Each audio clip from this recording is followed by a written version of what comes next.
Chers compatriotes, au soir du 14 juillet dernier, le président de la République, entouré de ses proches, nous a livré un spectacle aussi pathétique qu'invraisemblable à travers un discours à triple tonalité.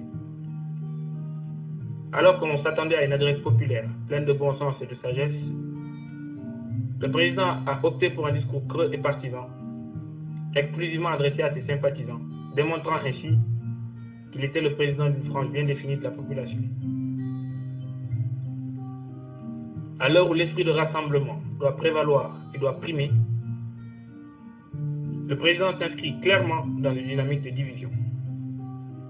Par ailleurs, ce discours nie manifestement la réalité sociopolitique actuelle. D'abord en minimisant les événements du 23 juin, puis en les considérant comme de fâcheux incidents, fruits d'un complot ourdi et orchestré par les forces de l'opposition. Voilà donc un homme qui ne mesure en rien l'exaspération et surtout la souffrance de son peuple, à savoir le peuple sénégalais. Par conséquent, et naturellement, le divorce avec ce peuple est plus que jamais imminent. Un divorce qui finira par le bouter inéluctablement hors du pouvoir. Enfin, ce discours comporte bien évidemment une tonalité indécente et provocatrice. Indécente par la personnalisation à outrance du pouvoir exécutif, provocatrice par le défi qu'il n'a cessé de lancer tout au long de son discours au peuple et aux institutions républicaines, en s'autoproclamant candidat légitime avant l'aval du Conseil constitutionnel. Provocatrice aussi par le fait de mettre le retrait du dit projet de loi, non pas sur le compte de la pression populaire, mais plutôt sur celui d'intercesseurs issus des sphères religieuses et diplomatiques. Par conséquent, nous, jeunesse patriotes, demandons le retrait sans condition de la vie politique sénégalaise du président Wade à la fin de son mandat, ainsi que la démission de l'ensemble de l'équipe gouvernementale que nous jugeons illégitime et désavouée après les événements du 23 juin. Nous demandons que le calendrier électoral initialement défini soit scrupuleusement respecté. Nous prévenons qu'aucune modification ne sera tolérée.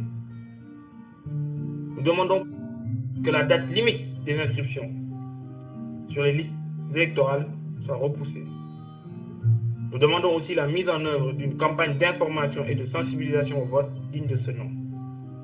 En effet, comme vous le savez, jusqu'à ce jour, aucune action concrète n'a été menée par le régime dans ce sens, comme en témoignent les taux d'inscription extrêmement faibles que nous ne cessons de déplorer.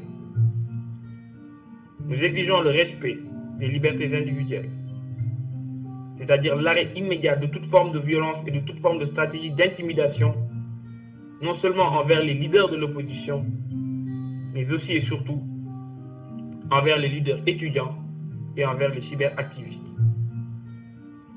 Bien évidemment, nous aurons terminé sans demander à l'opposition républicaine, dans ce que l'on appelle le sacro-saint intérêt supérieur de la nation, de transcender cette guerre des égos dans laquelle elle est engagée et dans laquelle elle s'engage de plus en plus, afin de se mettre à la hauteur des aspirations du peuple sénégalais.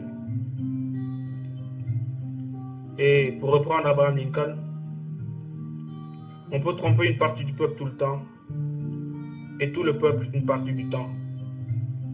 Mais on ne peut pas tromper tout le peuple tout le temps. Nous sommes tout, ils ne sont rien. Vive la République. Je vous remercie.